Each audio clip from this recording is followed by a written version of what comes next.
Welcome to the Registry Insider. I'm Bill Seifarth, CEO and Executive Director for the National Registry of EMTs. And in today's episode, we're continuing on a theme from our last episode on advocacy. But last week, it was NREMT and their role from a national advocacy perspective. This week, we're going to focus on state advocacy and how people can get involved, how they can find out more information. So joining me for today's episode is Henry Lewis. He's the Executive Director for the South Carolina EMS Association. And Henry, thanks for joining me. Absolutely. Pleasure to be here.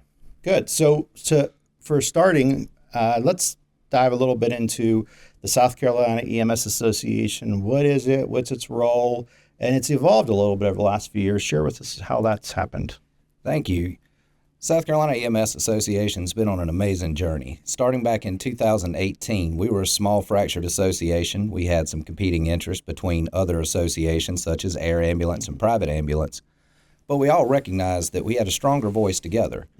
So we really worked hard over the past probably 4 or 5 years to unify that base, and we're proud to sit in front of you today as a state association that represents education, air ambulance, ground ambulance, hospital, all kinds of other provider types. We have a ton of essential partnerships with things like our Firefighters Association, Hospital Association, Healthcare Association. So we can truly say that the singular umbrella that represents all of EMS interest in our state is our organization. That's unusual, and it's awesome to hear. That's kind of not a common thing. There's a lot of, as you said, fractured and competing forces in there. But that one team or one voice, I'm sure has paid dividends for you. Absolutely. We just can't express how much of a difference it made, particularly in our advocacy platform with the General Assembly, because as we all know, no one really wants to pick between supporting interest group A or interest group B. So being able to bring everyone together and realize the commonalities, and that, while we don't always agree on everything and not everything we do benefits everyone, by and large, most of the things we have are overlapping and in common. I think one of the great examples we like to give is it really blew the minds of a lot of folks in South Carolina legislature when non-governmental folks came in advocating for the governmental and vice versa, which is something that historically they've not seen. So it really does help us in the ability to gather a lot of support and show through that unified voice that EMS can advance common interest, and we can do that in a way that makes sense for everybody. So what was your key to success in terms of bringing all the players together under one umbrella, as you said, and to have that one voice? How did that happen? Really bumpy at first. I'm sure. What really started it is when we started seeing the cliff we were headed towards with workforce. So the majority of our growth actually came on the backbone of workforce development. No matter what your interest is, in 2018, we all recognized that we were headed for a cliff. In South Carolina specifically, the average age of a paramedic was over 43 years old. We partnered with the South Carolina AHEC and the South Carolina Office of Healthcare Workforce and created our first study that really showed what the workforce pipeline looked like. We followed that in 2019 with an education pipeline study. And with that data-driven approach, we went to the other stakeholders and said, guys, look, we need to fix this together. We had a series of meetings, a lot of bylaw changes, and a lot of different concessions made to ensure everyone was adequately represented. But really, when we got down to it, it just kind of became the easy answer was the right answer. And that's good. That's good. So obviously, with this one voice, you're able to champion a lot of legislative things at the state level. Do you have much involvement in the national level too, or I assume you work with the national partners as well? Yes, sir. I have the privilege this year actually of chairing the Affiliate Advisory Council for the NREMT, and I also work as a liaison to the Board of Directors for the American Ambulance Association. So we see that there's a lot of value in grassroots and grass tops, and being able to kind of bring those organizations together and recognize that, when we talk about the national level politics, I think we have to manage expectations. And one of the things that we kind of anecdotally say, if you're expecting the national organizations to come to your state and fix all your problems, bring you a school bus full of paramedics and a dump truck full of money, sadly, that's not their role. But they do have a role. But I still think that it's really important to note the role of the state associations and the local solutions to local problems.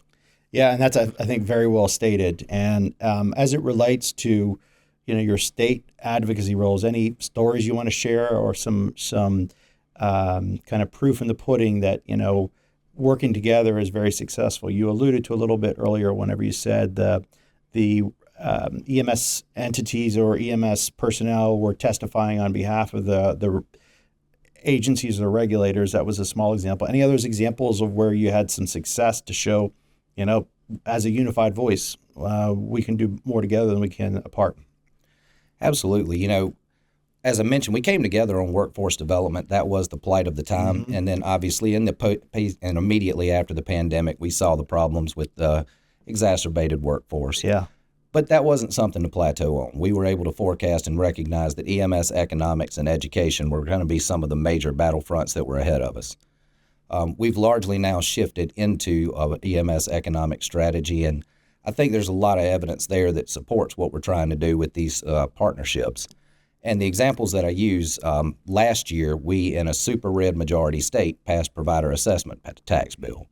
And that's difficult to do anywhere in the second year of a session in an election year, but we passed it through both bodies in one calendar year in our state. And that doesn't happen very often. One of the things that really helped us with that is that we did have the support of other major healthcare entities, not the least of which was the South Carolina Hospital Association, who recognizes the value in the partnerships with EMS. In that example, that's kind of the one I was mentioning.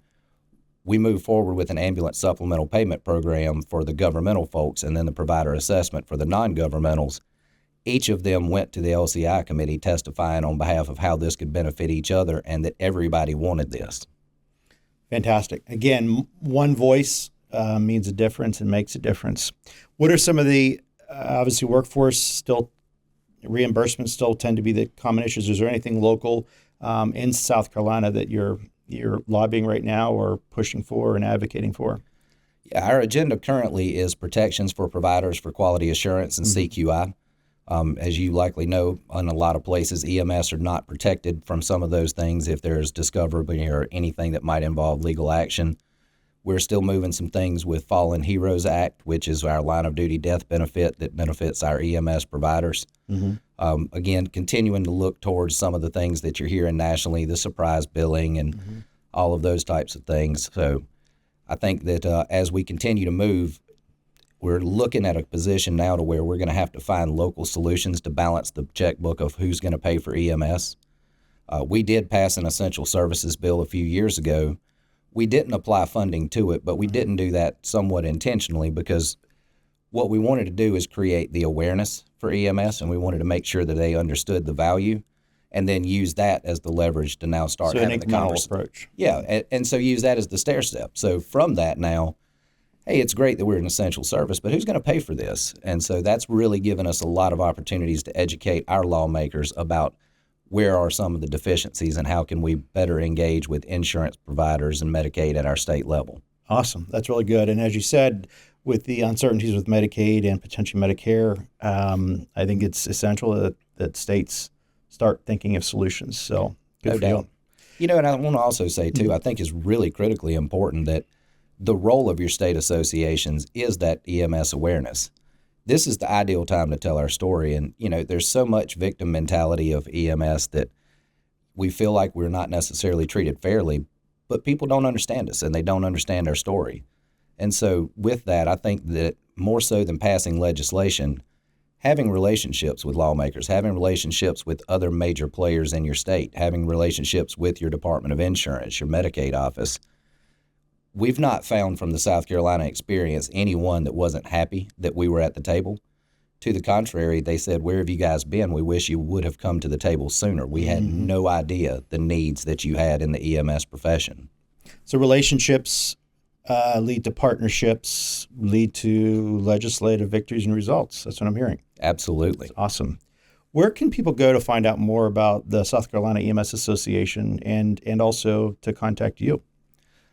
Most everything we've discussed today is on our website, scemsa.org. All of our contact information is there. We are not a pay-to-play or proprietary organization. We believe that the rising tide will lift all ships, so we're happy to share any information about some of the things that we've been able to accomplish. Also, NAEMT Affiliate Advisory is a great resource for you to get involved there, so no cost to join that at the NAEMT.org website, and the American Ambulance Association as well. So, think locally first, support your state associations, figure out who they are, get involved. We're happy to help make introductions. We have several different networking groups with a lot of the states and a lot of various associations. But, I don't think that your career ends at the time that you end up reaching your peak credential. There's a huge role for people to hear your perspective as a street level provider. So to those that think that someone else needs to be the one that does the lobbying and telling the story, people want to hear your story. They want to hear what you see and what you experience every day. So I think it's equally important that you become involved in the advocacy and the awareness campaign, because at the end of the day, each and every one of us are ambassadors for the profession, whether we realize it or not. I think that's very well stated. And as we stated during a previous podcast with Chris Way and NAMT, and you're echoing now, there is a call to action for people to get involved. And you don't have to wait till you're gray in hair like you and I are, or long in the tooth from being in EMS. Everyone has a role to tell their story, and I think that's critical. So, well, as always, I appreciate what you do for EMS Henry, and certainly for the local association or your state association locally in South Carolina, but also helping others, because I know you're helping other state associations. So, thank you for what you do for that, and for all you do for this profession. Absolutely, we are stronger together, and I think that while there is a lot of angst and a lot of uncertainty, there is still optimism as well. And I think that the way that we're going to turn that corner is to come together as an industry and a profession and start figuring out ways to make people aware of who we are and what we need. Very well stated and a good summary. So again, thank you. Thank you for what you do. Also, thank you all for joining us. And as always, stay safe. Thank you for joining us for this episode. If you wouldn't mind, please click the like and subscribe buttons, as well as the notifications so you can get notifications of upcoming episodes. Also, for the latest and greatest happenings of the National Registry, feel free to go to NREMT.org. Thank you very much. And again, stay safe.